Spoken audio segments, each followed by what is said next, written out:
अस्सलाम वालेकुम स्टूडेंट्स। तो आज हम मूव करते हैं अपने नेक्स्ट टॉपिक की तरफ, लोकोमोशन इन अमेबा। यानी कि ये अमेबा हमारे पास मौजूद है, वाज़े तौर पर देखा जा सकता है। तो आज हम देखेंगे कि अमेबा के अंदर लोकोमोशन किस तरीके से होती है। तो सबसे पहले हम वर्ड लोकोमोशन के ऊपर फोकस करते हैं, लोकोमोशन के ऊपर थोड़ा गौर करते हैं, लोकोमोशन को डिफाइन करने की कोशिश करते हैं, लोकोमोशन क्या होती है। देखें, इस दुनिया के अंदर कोई भी जानदार जब अपनी एक जगह से हरकत करके दूसरी जगह चला जाता है तो हम कहते हैं कि उसने लोकोमोशन की है। It's mean movement of organism from one place to other place is called locomotion. तो आज हम देखेंगे कि अमेबा एक जगह से दूसरी जगह किस तरीके से हरकत करता है। इस अमेबा के अंदर ऐसी कौन सी चीज मौजूद है जो इसको एक जगह से दूसरी जगह हरकत करने पे मजबूर करती है। तो जो फर्स्ट पॉइंट है, amoeba has no feet. Amoeba के अंदर कोई पाँव नहीं होते कि जिसकी मदद से ये एक जगह से चलकर दूसरी जगह चला जाए। तो अमेबा के अंदर ऐसा कोई चीज मौजूद होगी जो इसको हरकत करवा रही है, लोकोमोशन करवा रही है। तो उसको हम रिकॉग्नाइज करने की कोशिश करते हैं। अमेबा को कहा जाता है कि जी ये यूनिसेलर है। अब यूनिसेलर क्या चीज होती है? देखिए, यूनिसेलर एक्चुअली टू वर्ड से मिलकर बना है। एक है जी यूनी, जिसका मतलब होता है वन, एंड सेकंड है सेलुलर, जिसका मतलब है सेल। तो इसका ये मतलब हुआ these are consist of one cell.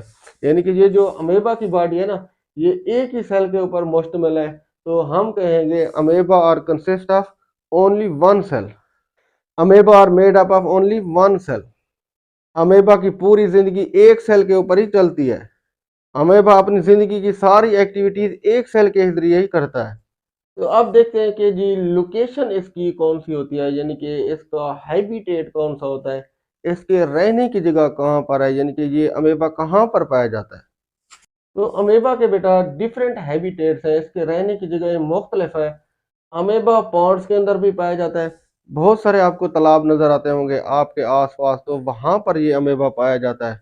इसी तरह इसका नेक्स्ट हैबिटेट है लेक्स, यानी कि ये जो झीलें वगैरह होती हैं इनके अंदर भी ये पाया जाता है। इनके अंदर ये अपनी जिंदगी गुजार रहा होता है। इन दी सेम में it is found in rivers, दरियाओं में भी इसको देखा गया है।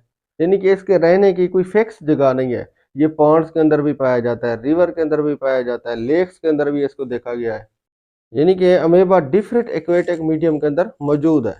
तो अब हम नेक्स्ट देख लेते हैं कि जी अमेबा की अनाटमी क्या है, अमेबा के कौन कौन से पार्ट्स हैं। सबसे बाहर की तरफ अगर देखें, अब दूर से इसको देखें तो ये एक इरेगुलर शेप है, एक बेकायदा शक्ल मौजूद है, जिसको हम कहते हैं कि जी ये मुसलसल अपनी शक्ल चेंज करता रहता है। अगर इसके सेंटर पे हम थोड़ा गौर करें तो बेटा आपको एक सर्कुलर ब्लैक राउंड शक्ल नजर आ रही है, एक आपको ब्लैक सपाट नजर आ रहा है, जिसको हम न्यूक्लियस कहते हैं।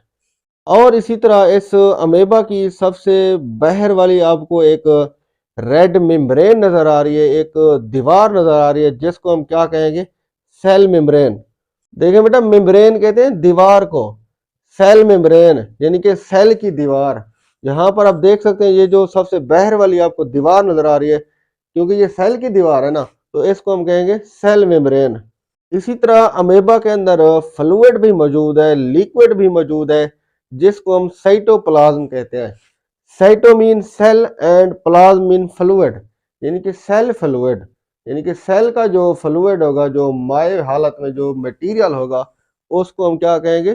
साइटोप्लाज्म। देखिए बेटा, इस साइटोप्लाज्म को मजीद डिवाइड किया गया है।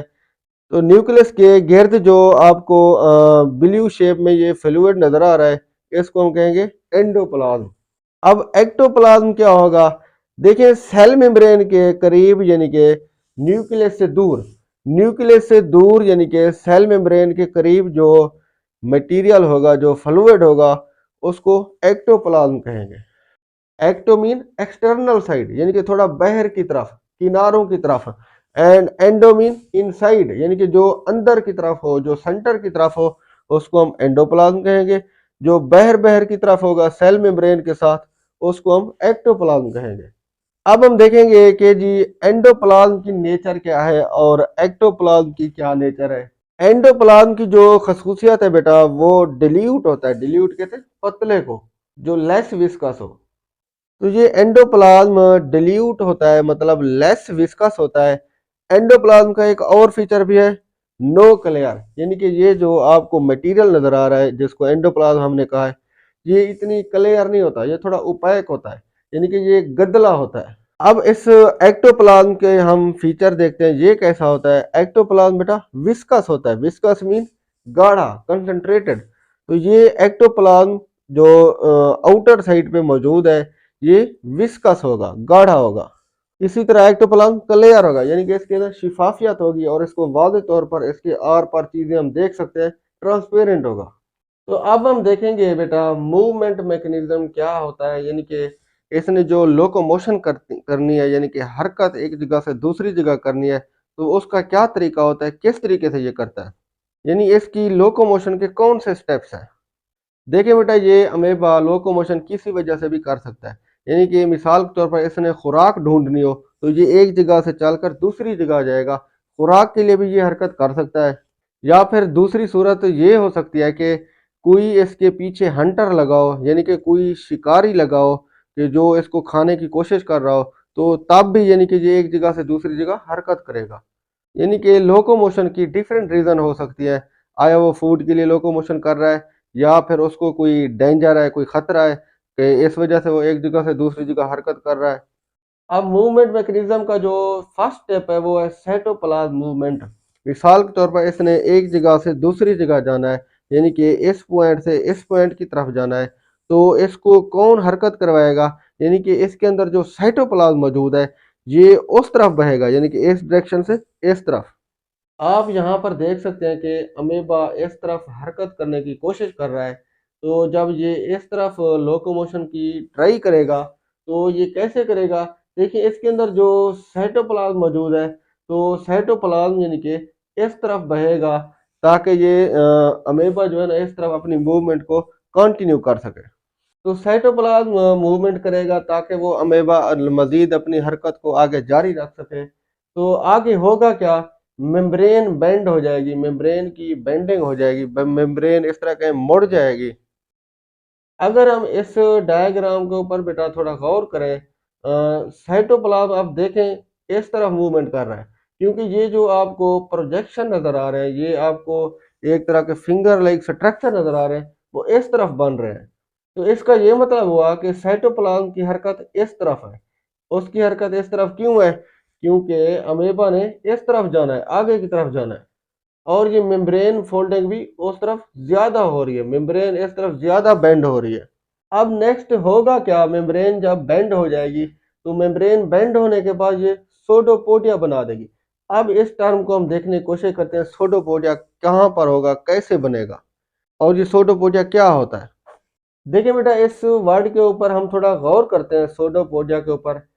सोडो मीन फॉल्स एंड पोडिया कहते हैं फिट को, पाँव को, यानी कि फॉल्स फिट, यानी कि इसमें एक तरह के पाँव बन जाते हैं जिनकी मदद से ये हरकत करेगा, जिनकी मदद से ये लोकोमोशन करेगा।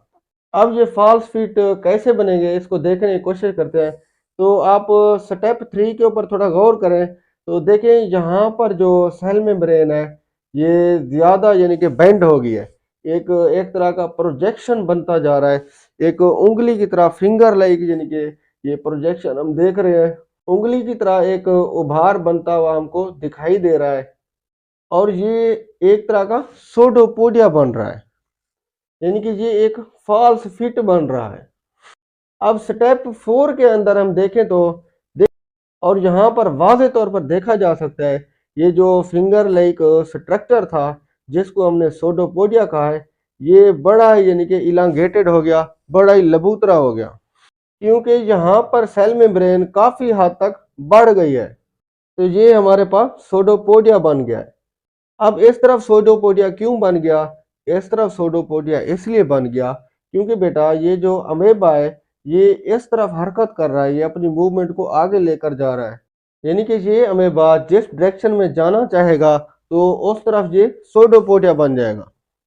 मिसाल के तौर पर ये अमेबा इस तरफ जाना चाहता है, तो ये वाला स्ट्रक्चर सोडोपोडिया इस तरफ ऐसे बन जाएगा यहाँ पर, यानी कि अमेबा जिस डायरेक्शन में भी जाना चाहे तो उस डायरेक्शन में यानी कि जो सेल मेम्ब्रेन होगी उसकी इलांगेशन हो जाएगी। एक और पॉइंट बेटा जो आपके इस टॉपिक में मौजूद है, मोशन के हवाले से। इसकी जो मोशन है, जो इसकी हरकत है, वो अननोन है, यानी कि साइंसदानों को इसकी मोशन के बारे में अभी मुकम्मल तौर पर पता नहीं चल सका। और इसकी जो मोशन है इसी तरह डिबेटेबल है। डिबेटेबल मीन डिस्कशन की जा रही है, गुफ्तगू की जा रही है। अभी साइंसदान जो है इसके ऊपर, जो बियोलॉजिस्ट है वो इसके ऊपर बहस कर रहे हैं कि ये किस तरह हो रहा है। देखिए बेटा, इसकी मूवमेंट मैकेनिज्म को मैं थोड़ा दोबारा आपको रिवाइज करवा देता हूँ। देखें, यानी कि इसकी जो मूवमेंट होनी है वो किस तरीके से होगी। इसने सबसे पहले साइटोप्लाज्म को मूवमेंट कराना है, यानी कि इसने जिस डायरेक्शन में आपने आपको हरकत देनी है तो उस डायरेक्शन में ये साइटोप्लाज्म को बहा देगा। यानी कि अब मिसाल के तौर पर इसने इस तरफ जाना है तो साइटोप्लाज्म का बहाव इस तरफ होता जाएगा, तो ये यानी कि इसकी हरकत की जो डायरेक्शन होगी वो इस तरफ हो जाएगी। अब यहाँ पर देखें, ये इस तरफ जाना चाह रहा है तो साइटोप्लाज्म की डायरेक्शन इस तरफ हो रही है, साइटोप्लाज्म इस तरफ बहने की कोशिश कर रहा है। स्टेप 2 में देखें तो इस तरफ देखें बेटा, यहाँ पर जो प्रोजेक्शन बन गए हैं, फिंगर लाइक स्ट्रक्चर बनते जा रहे हैं। इसका ये मतलब हुआ कि जी जो साइटोप्लाज्म है वो इस डायरेक्शन में ज्यादा बह रहा है। स्टेप 3 में अगर हम देखें तो ये जो फिंगर लाइक स्ट्रक्चर है ये ज्यादा बन गया है और ये थोड़ा ज्यादा इलांगेटेड भी हो गया है, क्योंकि इस तरफ साइटोप्लाज्म बह रहा है। अगर स्टेप 4 के ऊपर हम गौर करें बेटा, ये जो सेल मेम्ब्रेन इलांगेशन है, तो यानी कि यहाँ पर जो मेम्ब्रेन है काफ़ी हद तक बढ़ गई है। तो इस मेम्ब्रेन का बढ़ना, तो इस तरह फिंगर लाइक स्ट्रक्चर का बन जाना, इसको हम कहेंगे pseudopodia. Pseudo mean false and podia mean feet, यानी कि ये इसके अंदर एक तरह का फॉल्स फिट बन गया है, जिसकी मदद से ये एक जगह से दूसरी जगह हरकत कर रहा है।